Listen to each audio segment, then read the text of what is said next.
9 ফেব্ৰুৱাৰী 2025 ইংৰাজী তাৰিখে আবেলি 4 বজাত শ্ৰীমন্ত শংকৰদেৱ কলাক্ষেত্ৰৰ শ্ৰীমন্ত শংকৰদেৱ প্ৰেক্ষাগৃহত মঞ্চস্থ হ'ব পৃথু। কুমাৰেশ দত্তৰ পৰিকল্পনা, কুলেন্দ্ৰ ৰায়চৌধুৰীৰ পৰিচালনা আৰু হিল্লোল কুমাৰ পাঠকৰ ৰচনাৰে মঞ্চস্থ হ'ব পৃথু।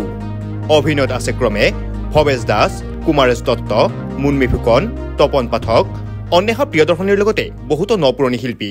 যিটো কথা আপুনি উল্লেখ কৰিলে, আমি বিগত দিনত পৃথু আমি মঞ্চস্থ কৰিছোঁ আৰু অসমৰ বহু ৰাইজে নাটকখন চাব নাপালে। তেতিয়া মানুহে মোক কৈছিলে যে নাটকখন আমি চাব নাপালোঁ, বহুত মানুহ হৈছে, এইটো সুখৰ খবৰ। কিন্তু এজন পৰিচালক হিচাপে মোৰ কাৰণে এইটো সুখৰ খবৰ নাছিল। মই ভাবিছিলোঁ যে অসমৰ প্ৰতিগৰাকীয়ে পৃথু চাওক। গোটেই হলটো ভৰি যোৱাৰ পিছত 100 চকী ভাড়া আনি মই তেওঁলোকক বহিবলৈ অনুৰোধ জনাইছিলোঁ, কিন্তু চকীখিনিও তাত ফুলফিল হৈ গ'ল। গতিকে প্ৰায় 150 মান মানুহ গুচি যাবলগীয়া হ'ল আৰু যিটোক লৈ মই দুখ পাইছোঁ আৰু সেই দুখটো মনত আছিল। কিন্তু ভগৱানৰ আশীৰ্বাদত, অসমৰ ৰাইজৰ আশীৰ্বাদত আমি আকৌ পৃথুখন কৰিব লৈছোঁ। কাইলৈ আমাৰ পৃথু শ্ব' হ'ব আবেলি 4 বজাত শংকৰদেৱ, শ্ৰীমন্ত শংকৰদেৱ কলাক্ষেত্ৰৰ শংকৰদেৱ আন্তঃৰাষ্ট্ৰীয় প্ৰেক্ষাগৃহত আবেলি 4 বজাত। আৰু মই অসমৰ ৰাইজক আমন্ত্ৰণ জনাম। ইতিমধ্যে পৃথুৰ আখৰা চলি আছে আৰু পৃথুৰ মঞ্চত অসমৰ ৰাইজে কাক কাক দেখিবলৈ পাব? এতিয়া নাটকক লৈ বা যিকোনো এটা কনচেপ্টক লৈহে অভিনেতা অভিনেত্ৰী নিৰ্বাচন কৰা হয়। পৃথু নাটকখন যেতিয়া কৰিব লৈছিলোঁ প্ৰথমবাৰৰ বাবে, তেতিয়া অসমৰ বিভিন্ন প্ৰান্তৰ অভিনেতা অভিনেত্ৰী আমি বিচাৰিব লগা হৈছিল। তাৰ পিছতো আমি অভিনেতা অভিনেত্ৰী পোৱা নাছিলোঁ। কিন্তু শেষত বহু চিন্তা চৰ্চাৰ মাজেৰে, বহুত পৰ্যালোচনাৰ পিছত আমি বহুকেইগৰাকী নতুন প্ৰজন্ম আৰু পুৰণি অভিনেতা অভিনেত্ৰী পৃথুত সংযোজিত কৰিছোঁ। মই ক'ব বিচাৰিছোঁ, আমাৰ ইয়াত ছিনিয়ৰ বহু আৰ্টিষ্ট আছে। তাতে ভৱেশ দাস ডাঙৰীয়া আছে, মুনমি ফুকন আছে, জনপ্ৰিয় অভিনেত্ৰী নিজৰা নমামী গগৈ আছে, অন্বেষা প্ৰিয়দৰ্শনী আছে, মমি আছে, তাৰপিছত জ্যোতিষ্মান কাশ্যপ আছে, কুমাৰেশ দত্ত ডাঙৰীয়া আছে, বিভিন্ন মানুহ আমাৰ লগত জড়িত হৈ আছে। ইয়াত আমাৰ বেজবৰুৱা আছে, দুলাল বেজবৰুৱা এবাৰ নতুনকৈ জড়িত হৈছে আমাৰ লগত। আমি শুভকামনা জনাইছোঁ। ধন্যবাদ। আৰু আমি অসমৰ ৰাইজক নাটকখন চাবলৈ কাইলৈ আবেলি 4 বজাত শ্ৰীমন্ত কলাক্ষেত্ৰৰ শংকৰদেৱ প্ৰেক্ষাগৃহত আহিবলৈ অনুৰোধ জনাইছোঁ। নাই, ইয়াত একদম বিনামূলীয়া কৰা হৈছে, কোনো ধৰণৰ টিকটৰ ব্যৱস্থা কৰা হোৱা নাই। অসমৰ ৰাইজে আহিলে আমি ভাল পাম। ঠিক 4 বজাত। ধন্যবাদ। আমাৰ যোৱা 22 ছেপ্টেম্বৰ তাৰিখে পৃথুৰ সফল মঞ্চায়ন হৈছিলে শংকৰদেৱ কলাক্ষেত্ৰৰ মাধৱদেৱ প্ৰেক্ষাগৃহত। আৰু আপোনালোকে হয়তো গম পাইছে, বৰ্তমান 3দিনীয়া কাৰ্যসূচীৰে ইয়াতে এটা অনুষ্ঠান চলি আছে শংকৰদেৱ কলাক্ষেত্ৰত, ভাৰত বোধ, এটা কনক্লেভ, এটা ইণ্টাৰনেশ্যনেল কনক্লেভ এটা হৈ আছে। এই কনক্লেভৰ লগত সংগতি ৰাখি অন্তিম দিনাখনৰ অন্তিম কাৰ্যসূচী হিচাপে আমাক নিমন্ত্ৰণ জনোৱা হৈছিলে ইয়াতে। আমি কাইলৈ এই মঞ্চতে আমি মঞ্চস্থ কৰিম পৃথু, যিখন নাটকে এটা সময়ত যথেষ্ট 22 ছেপ্টেম্বৰৰ সময়ত যথেষ্ট আমাৰ সমাদৰ লাভ কৰিছিল। সেই ড্ৰামাখনে আমি আকৌ এইবাৰ এই বহল মঞ্চটো, ডাঙৰ মঞ্চটো, অৰ্থাৎ শংকৰদেৱ কলাক্ষেত্ৰৰ শংকৰদেৱ প্ৰেক্ষাগৃহত আমি মঞ্চস্থ কৰিব লাগিছোঁ। ইয়াৰ পিছত আৰু কিবা পৰিকল্পনা আছে নেকি? পৰিকল্পনাটো নিশ্চয় থাকেই। আমাৰ নাটক কৰা মানুহ হিচাপে আমি ড্ৰামাখন যিমানবাৰ আমি কৰিব পাৰোঁ সিমানেই ভাল পাওঁ। কিন্তু কিছু তাৰ মাজত সীমাবদ্ধতাও থাকে। আমি 4 মাহৰ ভিতৰত ইয়াত দ্বিতীয় মঞ্চায়ন আৰু নিশ্চয় ইয়াতকৈ ভাল হ'ব। আমাৰ ইতিমধ্যে সৰুকৈ হ'লেও খবৰটো আপোনালোকক দিব খুজিছোঁ, অসমৰ বাহিৰলৈকে এইখন ইতিমধ্যে নিমন্ত্ৰিত প্ৰায় হৈছে, মানে কনফাৰ্মেশ্যন অহা নাই কাৰণে কৈ দিব পৰা নাই। আমি খুব কম দিনৰ ভিতৰতে অসমৰ বাহিৰত এখন মঞ্চস্থ কৰিবলৈ যাম বুলি আপোনালোকৰ আগত সুখবৰটো দিলোঁ। এতিয়া মই ইয়াতে কাৰ্ডিজৰ চৰিত্ৰটোত অভিনয় কৰিছোঁ, যে বক্তিয়াৰ খিলজীৰ এজন সেনাপতি।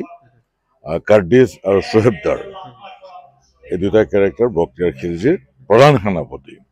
এই কাৰ্ডিজৰ চৰিত্ৰত মই অভিনয় কৰিছোঁ।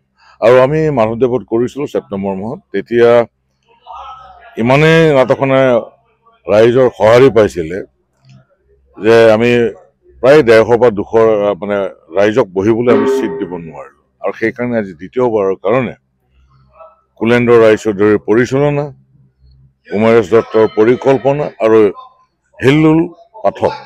হিল্লোল পাঠকৰ ৰচনাৰে এই পৃথু নাটকখন আমি অহাকালি 9 ফেব্ৰুৱাৰীত আমি শংকৰদেৱ আন্তৰ্জাতিক প্ৰেক্ষাগৃহত অনুষ্ঠিত হ'ব।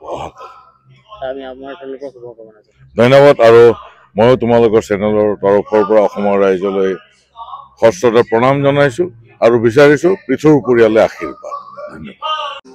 আচলতে মহাৰাজ পৃথুৰ বিষয়ে যেতিয়া আমি নাটকখন কৰিব লৈছোঁ, মোলৈ যেতিয়া ফোনটো গৈছে কুমাৰেশ দাৰ, তাৰ আগমুহূৰ্তলৈকে মই মহাৰাজ পৃথুৰ বিষয়ে আচলতে নাজানিছিলোঁ।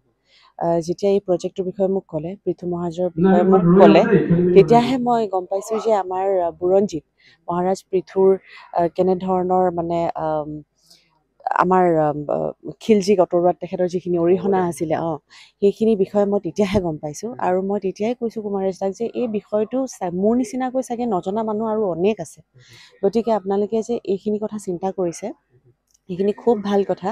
আৰু আমি যেতিয়া 22 ছেপ্টেম্বৰত যোৱা বৰ্ষৰ আমি যেতিয়া মঞ্চস্থ কৰিছিলোঁ, ভাবিব নোৱাৰাকৈ আমি ৰাইজৰ সঁহাৰি পাইছিলোঁ আৰু বহুকেইজন দৰ্শক আহি আকৌ উভতি যাব লগা হ'ল, কাৰণ প্ৰেক্ষাগৃহত বহিবলৈ কাৰণে জেগা নাছিলে। আমাৰ ভালো লাগিছিলে কিন্তু আমাৰ দুখো লাগিছিলে, আৰু সেয়েহে আমি খুব সুখী যে আকৌ এবাৰ আমি সেইসকলৰ কাৰণে কাইলৈ আমি মঞ্চস্থ কৰিব পাৰিম।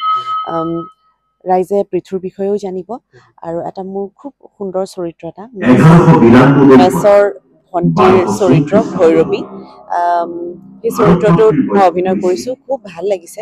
আৰু মোৰ লগতে মইতো এই নলেজখিনি পালোঁ, এই জ্ঞানখিনি মই পালোঁ, আৰু মই ভাবোঁ যে মোৰ লগতে আৰু বহুত দৰ্শকে বহুত মানুহে পৃথু মহাৰাজৰ বিষয়ে জনাটো খুবেই উচিত।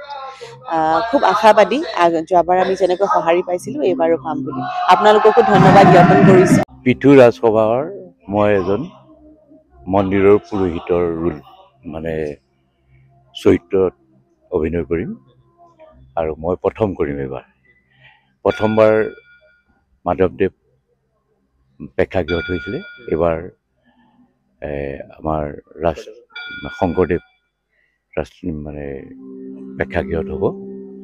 সকলো ৰাইজকে তোমালোকৰ চেনেলৰ দ্বাৰা নিমন্ত্ৰণ জনাইছোঁ।